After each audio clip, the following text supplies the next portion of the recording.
जन्म पत्री में जिनके बृहस्पति ऊंचे हो जाए, जन्म पत्री में पर्व होते हैं ना, हस्तरेखा में पर्व होते हैं, एक बुध पर्व होता है, एक सूर्य पर्व होता है, एक शनि पर्व होता है, और एक गुरु पर्व होता है, और एक शुक्र पर्व होता है। इतने होते हैं। एक बार फिर मैं निवेदन कर रहा हूं, हस्तरेखा में जैसे हाथ है, बहुत लोग तो ये कहते हैं कि दायां हाथ पुरुष का है और बायां हाथ पत्नी का है, ऐसा लोग कहते हैं, आपने भी सुना होगा। लेकिन मैंने ये भी पढ़ा है कि दायां हाथ इस जन्म का है और बायां हाथ पिछले जन्म का है। पिछले जन्म में ऐसे क्या क्या काम आपने किए हैं जिनकी वजह से आज आनंद ले रहे हैं। पिछले जन्म में ऐसे क्या क्या अपराध हुए हैं जिनकी वजह से आज कष्ट भोग रहे हैं, ये बायां हाथ बता देता है। नारी का दायां हाथ बता देता है, पुरुष का बायां हाथ बता देता है। जानकार हो, देखने वाला हो, तो इन हाथों में पूरी तकदीर लिखी है। घटिया रेखाओं को कैसे बदला जा सकता है, यह ऋषियों के पास ये सब उपाय पूर्व से रहे हैं। तो मैं आपको यह निवेदन कर रहा था कि पर्वत होते हैं हाथ में, पर्वत, बुध पर्वत होता है, सूर्य पर्वत होता है, शनि पर्वत होता है, गुरु पर्वत होता है, और शुक्र पर्वत होता है। यह हाथ देखिए, ये मेरा हाथ, ये देखो, ये बुध पर्वत है। यहाँ पर यह बुध पर्वत है, यह सूर्य पर्वत है, यह शनि पर्वत है, यह गुरु पर्वत है, और यह शुक्र पर्वत। अब इसकी फलश्रुति समझिए, जिसका ये उठा हुआ होता है, ऐसा व्यक्तित्व तो माता पिता की सेवा करने वाला, राजनीति में जाने वाला होता है। जिसका ये उठा होता है, इसको बुध पर्वत कहते हैं। यह है छोटी उंगली के नीचे। ऐसा व्यक्ति राजनीति में जाता है, समाज की सेवा करता है, माता पिता को अपने प्राणों से बढ़ करके मानता है। जिसका ये बुध पर्वत बाहर निकला हुआ हो, यह उभरा हुआ हो। उसके बाद में ये आता है, इसको सूर्य पर्वत कहते हैं। जिनका सूर्य पर्वत उठा हुआ होता है, ऐसे लोग वैज्ञानिक बन जाते हैं, ऐसे लोग बहुत बड़े वक्ता बन जाते हैं, ऐसे लोगों की वाणी सिद्ध हो जाती है, उनका मस्तिष्क बड़ा मजबूत हो जाता है, और वो प्रखर बुद्धि वाले होते हैं जिनका सूर्य पर्वत मजबूत होता है। यह सूर्य पर्वत है। यानी छोटी उंगली से बड़ी उंगली की जड़ों में सूर्य पर्वत है। ये स्थान उभरा हुआ होता है, यह उंगली है, इसको अनामिका कहते हैं। यह अनामिका है। छोटी उंगली के नीचे बुध पर्वत है, इसके नीचे सूर्य पर्वत है। जिनका ये दबा हुआ है, ऐसे लोगों को भगवान सूर्य को नित्य अर्घ देना चाहिए। उनकी बुद्धि बहुत काम करेगी। सूर्य भगवान के बिना तो कोई काम चलता ही नहीं है। इसलिए इसको उबारने के लिए, बाहर निकालने के लिए नित्य भगवान भास्कर को, सूर्य भगवान को अर्घ दिया जावे, तो उनका सूर्य पर्वत उबर जाएगा। आदित्य हृदय स्तोत्र का पाठ करने से भी सूर्य पर्वत बिल्कुल उभर करके बाहर चल करके आ जाता है।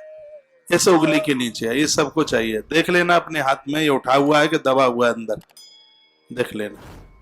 इसमें रेखाएं भी बनी हुई होती हैं। अभी में, अब इसका मतलब तो ये है नहीं कि आप आश्रम आए तो कहें महाराज हमारा हाथ देख लो। मैं कोई हाथ पाम नहीं देखता, देखता कुछ नहीं हूं, लेकिन पढ़ता तो वही हूं।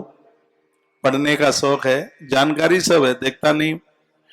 इसके बगल में है, इसको कहते हैं मध्यमा उंगली, और यह है शनि पर्वत है। ये मध्यमा उंगली है, इसके नीचे जो है वह है शनि पर्वत। जिसका शनि महाराज उभरा हुआ होता है, वो कोयले का बड़ा व्यापारी होता है, तेल का बहुत बड़ा व्यापारी होता है, वो बहती हुई चीजों का वो बहुत बड़ा उद्योगपति होता है। जिसका ये शनि पर्वत उभरा हुआ हो, प्रभुत्व होता है उसके पास में, जिसका ये बिल्कुल उभरा हुआ हो। लेकिन मैं तो आपसे चर्चा कर रहा हूं गुरु पर्वत की। गुरु महाराज के संग बोलते बोलते इतनी सी बातें तो ऐसी एक्स्ट्रा बोल गया हूं। इसको कहते हैं तर्जनी उंगली, और इसके नीचे का जो स्थान है इसको कहते हैं गुरु पर्वत। आपको शायद पता हो, जैसे पितृ दोष होता है कुंडली में, उसी प्रकार से एक गुरु दोष होता है। और जब कुंडली में गुरु दोष होगा तो बच्चा कितनी भी पढ़ाई कर ले, वो सफल नहीं हो पाता। गुरुदोष कहते हैं कि एक नंबर से रह जाता है। कभी कभी कुंडली में ऐसी स्थिति बनती है कि वहां गुरुदोष को ले लिया जाता है, तो ये यहां से लेकर के ये नीचे की ये उंगलियां है, इसको कहते हैं तर्जनी। इसके नीचे का जो हिस्सा है ये उभरा हुआ होता है। मेरा बहुत उभरा है, निकला हुआ है, क्योंकि मेरे गुरु महाराज की मेरे ऊपर बहुत बड़ी कृपा है। यह मेरा बिल्कुल पूरे हाथ में बिल्कुल डबुआ सा निकल रहा है, एकदम उभरा हुआ है, बिल्कुल गुलाबी रंग का है, बिल्कुल एकदम निकला हुआ है। और जब यदि किसी का ये गुरु पर्वत बाहर निकला हुआ होता है तो हर क्षेत्र में जाता हुआ उसमें वो अपनी सफलता को प्राप्त होता है, दयालु स्वभाव का होता है, उसके विचारों से दुनिया अपने आप का कल्याण भला करती है।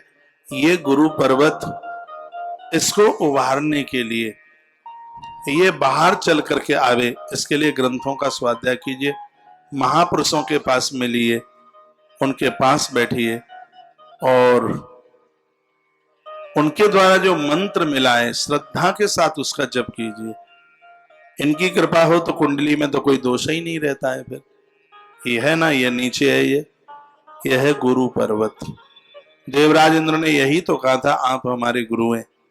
आज मैं इस गद्दी पर बैठा हूं तो हे गुरु महाराज आपकी कृपा से ही तो बैठा हूं। इस अंगूठे के नीचे एक निशान है, इसको कहते हैं यव। ये जौ सा बना हुआ है, ये दिख रहा है थोड़ा, ये ऐसे जौ का निशान है। ये सबके हाथ में होता नहीं है, 100, 200, 1000, 500 में किसी के एक के हाथ में ये हो जाए जौ। ये यव व्यक्ति को दयालु स्वभाव का ही नहीं बनाता। व्यक्ति दूसरों के लिए हर समय आंख में आंसू लिए होता है। व्यक्ति कहीं भी चला जाए उसके लिए रोटियों की कभी कहीं कोई कमी नहीं रहती। इसको यव कहते हैं। जैसे धानों में यव बहुत ज्यादा उसको विशेष माना गया है, उस व्यक्ति को भी बड़ा विशेष माना गया है जिसके अंगूठे में यव है। उसके नीचे मणिबंध रेखा होती है। यदि किसी के हाथ में ये 3 है, ये किसी ग्रंथ में मैं बोल गया था, ये मणिबंध पूरे भाग्य को ऊपर लेकर के चलती है। ये यहां से यहां तक ये मणिबंध होती है, 3 रेखाएं ये होती है। इधर स्वास्थ्य रेखा होती है, इधर एक चंद्र रेखा होती है, यहां से लेकर के यहां तक एक चंद्र रेखा होती है। जिसके हाथ में चंद्र रेखा प्रबल है ऐसा व्यक्ति घुमक्कड़ तो होता ही है, पूरी दुनिया को घूमने वाला होता है, वो प्रदेश में प्रवास करने वाला होता है। यहाँ कुछ रेखाएं होती हैं वो उसके परिवार के बारे में बताती हैं। एक रेखा है तो बताया जाता है कि उसका एक विवाह होगा। बगल में और भी छोटी मोटी कटी फटी रेखाएं, तो ये बताया जाता है कि इसकी एकाध सगाई होने के बाद छूटेगी, उसके बाद में फिर विवाह होगा, ये होता है। और उसके तत्पश्चात फिर और यहाँ इस रेखा के और यहाँ के बगल में कुछ रेखाएं होती हैं जो ज्यादा गहरी हैं, उभरी हैं, वो पुत्रों की होती हैं, और जो छोटी हैं वह बेटियों की होती हैं। तो वो यहाँ पर होती है, वो ऐसे होती हैं। तो कुल मिलाकर के हाथ हमारे बारे में बहुत कुछ बता देता है, अपने बारे में कुछ बहुत कुछ बता देता है। लेकिन अब जो इसमें छप गया है उसी के भरोसे नहीं, किए गए दिव्य कर्मों के द्वारा ये रेखाएं रोज बनती हैं और ये रेखाएं रोजाना मिटती हैं। आपके हाथ में सूर्य पर्वत प्रबल होना चाहिए, आपके हाथ में बुध पर्वत प्रबल होना चाहिए, आपके हाथ में गुरु पर्वत प्रबल होना चाहिए, और आपके हाथ में शुक्र पर्वत भी। शुक्र पर्वत आपका ठीक होगा तो आपको अंदरूनी कोई भी बीमारी नहीं होगी, आपका स्वास्थ्य बढ़िया होगा। ये शुक्र ये देता है। इसलिए तो शुक्रवार के दिन महामृत्युंजय का जप करने से स्वास्थ्य के ऊपर बड़ा अद्भुत प्रभाव होता है, बड़ी तरक्की होती है। शुक्र वाहन देता है, शुक्र परिवार देता है, शुक्र स्वास्थ्य देता है। 12वीं राशि में यदि शुक्र ऊंचा होकर के बैठा हो तो व्यक्ति एक राजा की तरह जीवन जीता है। 12वीं राशि है मीन राशि होती है। 12वीं राशि जन्म पत्री में मीन राशि में शुक्र आकर के बैठ गया है तो आपके पास धन की, यौवन की, खजाने की कोई भी कमी नहीं होगी। ये सब चीजें हैं और इसके प्रणेता हमारे ऋषि लोग हैं, इसलिए इनको हम अपनी दृष्टि से अलग नहीं कर सकते। यदि कोई व्यक्ति जानकार है तो ये बता देगा कि अनार में दाने कितने हैं, बिल्कुल बता देगा। तो ऐसा कुछ करें कि हमारा गुरु पर्वत उभरा हुआ हो, क्योंकि इनकी कृपा से बहुत कुछ हो जाता है। यदि इस धरती के दशरथ को कोई पूछ ले कि तुम्हें इतना बड़ा वैभव ठाट बाट तुम्हारे यहाँ भगवान आ गए, ये कैसे मिले, तो रोते हुए दशरथ यही कहेंगे, ये तो गुरु महाराज की कृपा थी। गुरुदेव ने कहा था कि धरव धीर होई है सुतचारी। मैं तो एक ही मांग रहा था, लेकिन गुरुदेव ने कहा था धैर्य धारण कीजिए, एक नहीं तुम्हारे घर में 4 संतानों का जन्म होगा।